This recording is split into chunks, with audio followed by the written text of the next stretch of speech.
My wife wanted half of everything. Not because she built it with me. Not because she sacrificed for it.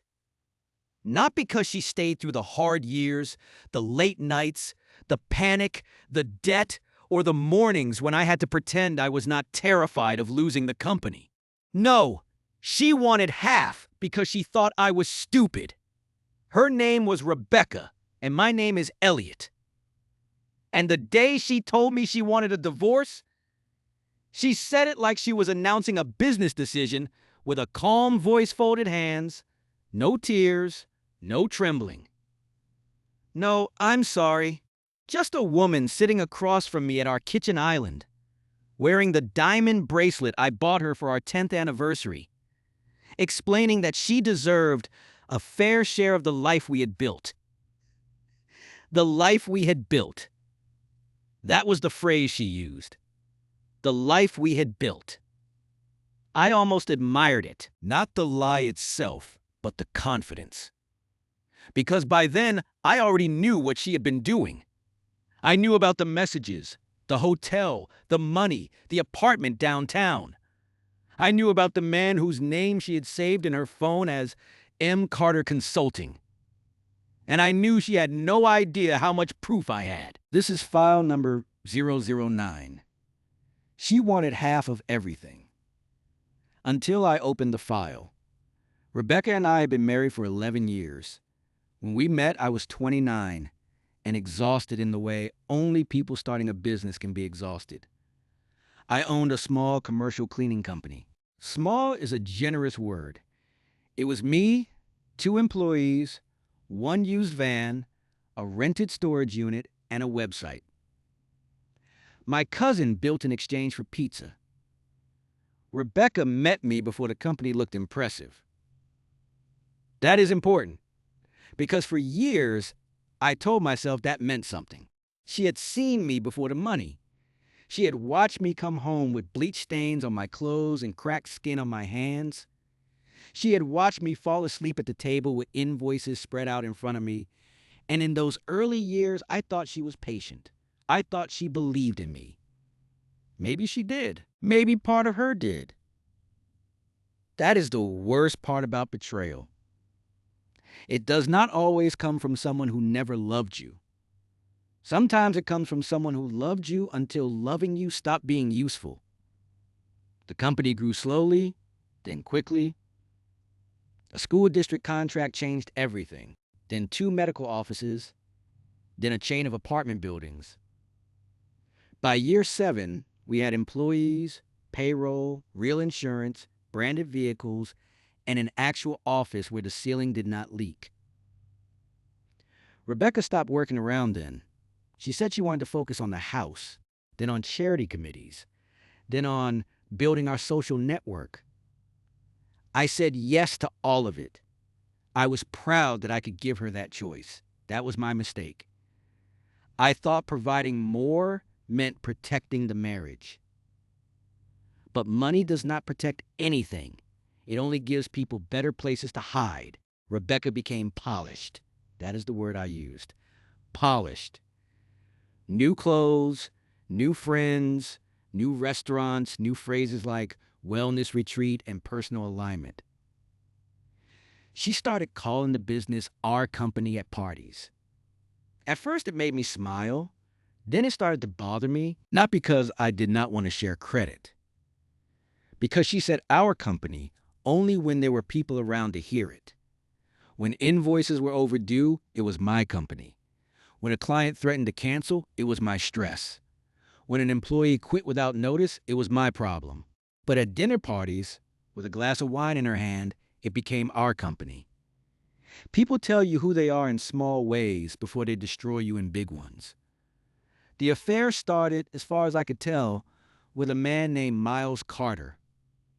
He was not a consultant. He was not a client. He was not a vendor. He owned a boutique real estate agency downtown and wore watches that looked too expensive for someone who kept saying he was between major deals. Rebecca met him at a charity fundraiser. At least that was the official version.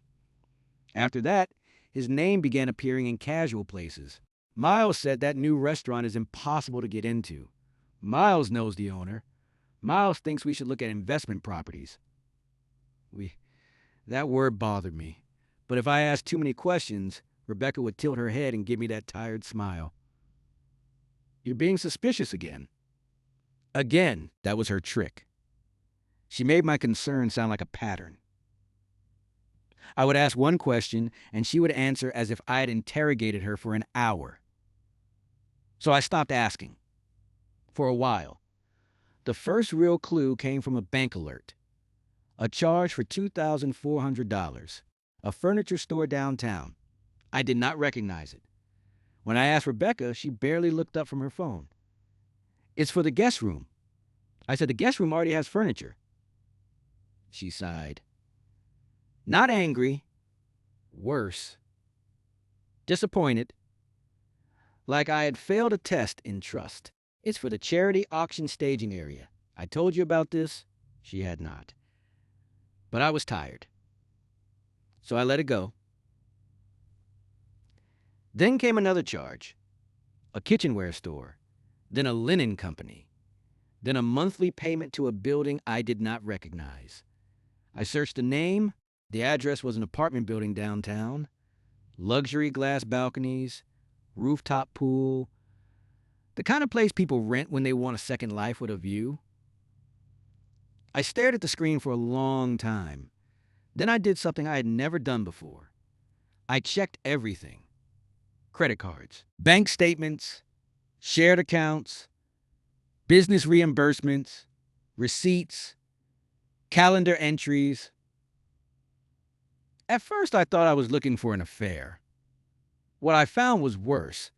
She had been using our joint account to furnish an apartment that was not ours. She had paid for dinners I was not invited to, hotel bars, wine deliveries, a cleaning service. That one almost made me laugh. My wife used money from my cleaning company to pay another cleaning service for the apartment, where she betrayed me. There is a kind of insult that becomes art. I called my attorney the next morning. His name was Victor Hayes. He had been with me since the company had 1 van and 3 bad contracts. I told him I thought Rebecca was cheating and spending marital money on another man. Victor did not sound shocked. Lawyers rarely do. They have heard the worst versions of people and learned how to build calmly. He asked one question. Do you have proof? I said, some. He said, then get all of it before you confront her. That became the beginning of the file. Not a folder. Not yet. At first it was screenshots, then bank statements, then receipts, then property records, then photos. I hired a private investigator named Dana, a quiet woman with gray hair, kind eyes, and the emotional warmth of a locked filing cabinet. I liked her immediately. 3 days later, Dana sent the first report. Rebecca entered the downtown apartment building at 7:12 p.m. Miles Carter arrived at 7:28. They left together at 10:46. She was wearing the blue dress I bought her for our anniversary dinner. The anniversary dinner she canceled because she said she had a migraine. I read that line 3 times. Not because I did not understand it. Because I understood it too well. A week later, Dana sent photos. Rebecca and Miles on the balcony. Rebecca carrying grocery bags into the building. Miles kissing her in the parking garage. Rebecca using a key. A key. That one hurt more than the kiss. A kiss can be called a mistake by people who are desperate enough. A key is a routine. A key means access. A key means planning.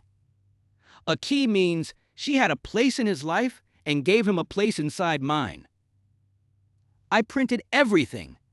Not because I knew what I would do with it, because some part of me needed the betrayal to exist outside my head. Paper made it real. Paper made it less like madness. I put it all in a black folder. On the tab, I wrote, file number edit, so file 9. Then Rebecca gave me the divorce speech. It happened on a Sunday morning. She waited until after breakfast. I remember that detail because she made pancakes. She had not made breakfast in months. Maybe she thought it would soften the room. Maybe she thought syrup made betrayal easier to digest. She sat across from me and said, "Elliot, I think we both know this marriage has been over for a while." I looked at her. "Do we?" She breathed out slowly.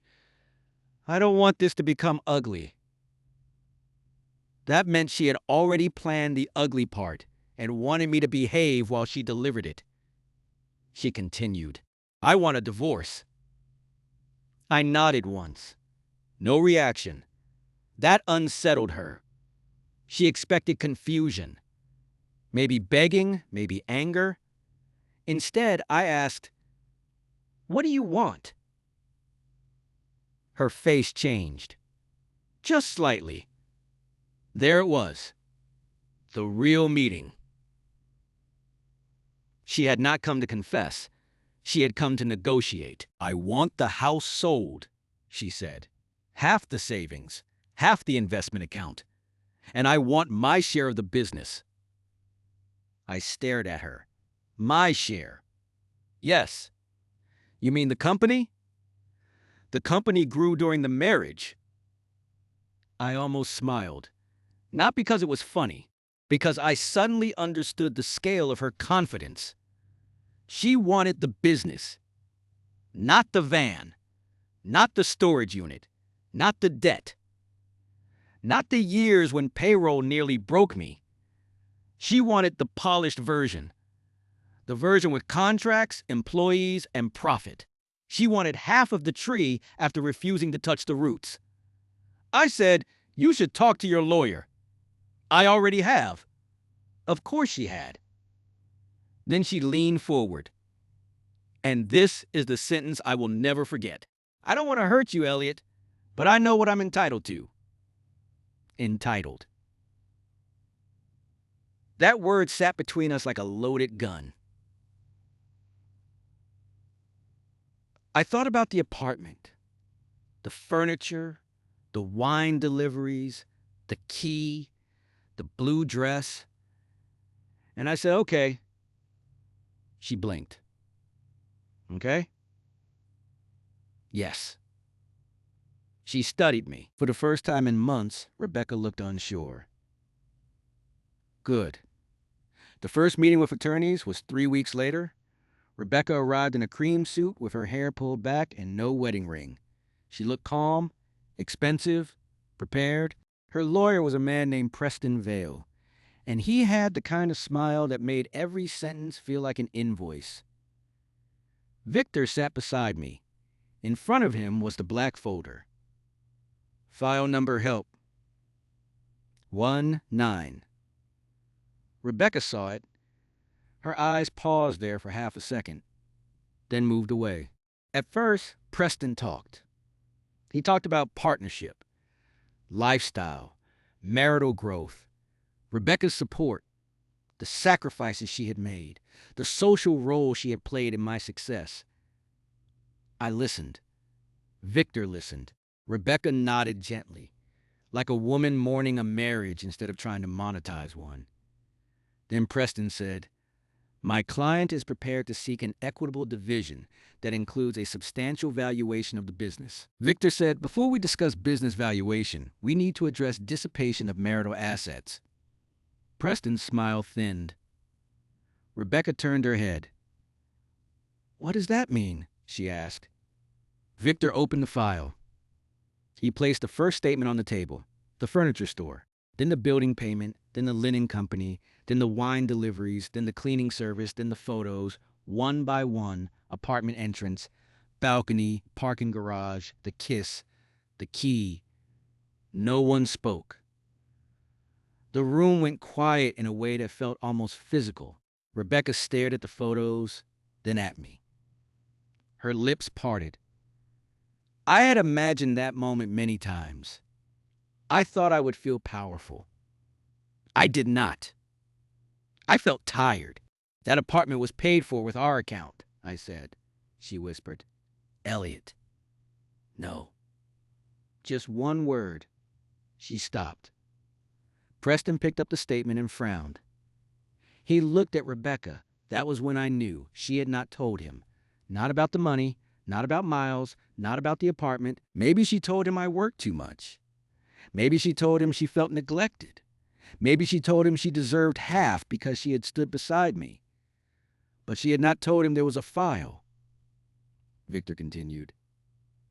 These charges were not ordinary household expenses. They were connected to a separate residence used by Mrs. Hale and Mr. Carter during the marriage. Rebecca flinched when Victor said his name. Miles Carter. So did Preston. That gave me a small, bitter satisfaction. Then Victor slid the photo of Rebecca using the apartment key across the table. This is not a single mistake, he said. This is a pattern. Rebecca started crying. Quietly at first. Then harder. I had seen those tears before. They used to work. That day they arrived too late to matter. This is cruel, she said. Cruel. The word people use when they confuse exposure with injury. I leaned forward. No, cruel was making me pay for the apartment where you betrayed me. Her face collapsed. Preston asked for a break. Rebecca stood so quickly, her chair scraped the floor. In the hallway, through the glass wall, I watched her argue with her own lawyer. Her hands moved fast. His face did not. Victor leaned toward me and said, That went better than expected. I said, It does not feel better. He nodded. It usually doesn't. When they came back, Rebecca looked smaller, not physically. Something else had shrunk. The confidence, the performance, the idea that she could turn betrayal into a payout. Preston's voice was more careful now. No more speeches about partnership. No more dramatic language about sacrifice. Suddenly, everyone was interested in settlement. That is what the truth does when it enters a room with paperwork. It changes the math. The divorce did not end that day. Nothing ends that cleanly. Rebecca fought, then apologized, then blamed me, then blamed Miles, then blamed loneliness, then blamed the business. She said I was never home. She said I made her feel invisible. She said Miles listened. I told her a therapist could have listened without needing an apartment key. She did not like that. 2 months later, Miles disappeared. Not literally. Men like Miles rarely disappear. They simply become unavailable when consequences start using their full name. He stopped answering Rebecca's calls. Then his real estate agency quietly removed her from photos on their website. Then someone told me he was seen with another woman at the same rooftop bar. I wish I could say I enjoyed that. I did not. By then, revenge felt less like fire and more like smoke.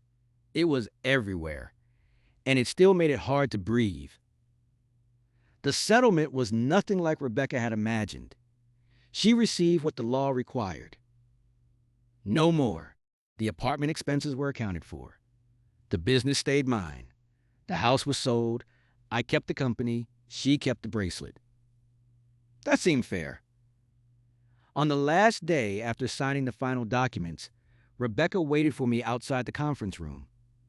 I almost walked past her, but she said, "Did you ever love me?" That stopped me. Because I had loved the woman who ate cheap takeout with me on the floor of our first apartment. I had loved the woman who once helped me clean a school hallway at midnight because 2 employees called out sick. I had loved the woman who said she believed in me before anyone else did. So I told her the truth. Yes. Her eyes filled with tears.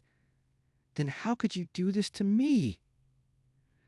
For a second, I just stared at her. That was the part she never understood. In Rebecca's mind, the marriage ended when I opened the file. Not when she opened the apartment door. Not when she kissed Miles. Not when she spent our money furnishing a second life. When I stopped protecting the lie, I said, I did not do this to you. Then I left. 6 months later, I was back in my office after everyone had gone home. The company was quiet. No phones, no trucks moving, no employees asking questions. Just the hum of the lights and the faint smell of floor cleaner coming from the supply room. I opened the bottom drawer of my desk. The file was still there. File number 009. I had not looked at it in months. Inside were the bank statements, the photos, the apartment records, the reports, the evidence of a marriage that had been dead long before anyone pronounced it. For a long time, I hated that folder. I hated needing it. I hated that love had turned into receipts. But eventually, I understood something. The file did not ruin my marriage. It saved what was left of my life. Rebecca wanted half of everything. The house, the savings, the company, the future, the version of my life she had already been using to fund another one. She walked into that room thinking guilt would make me generous, thinking silence would make me weak, thinking I loved her too much to expose her. And maybe once I did. But love without truth is just a nicer word for surrender. My wife wanted half of everything. Until I opened the file. Then half became numbers. Then tears became strategy. Then betrayal became evidence. And the woman who tried to take my future had to sit there and watch the truth take hers. Another file closed. Another secret exposed. If you enjoyed this file, leave a like and subscribe to the Eris files. It really helps the channel grow. Every betrayal leaves a file.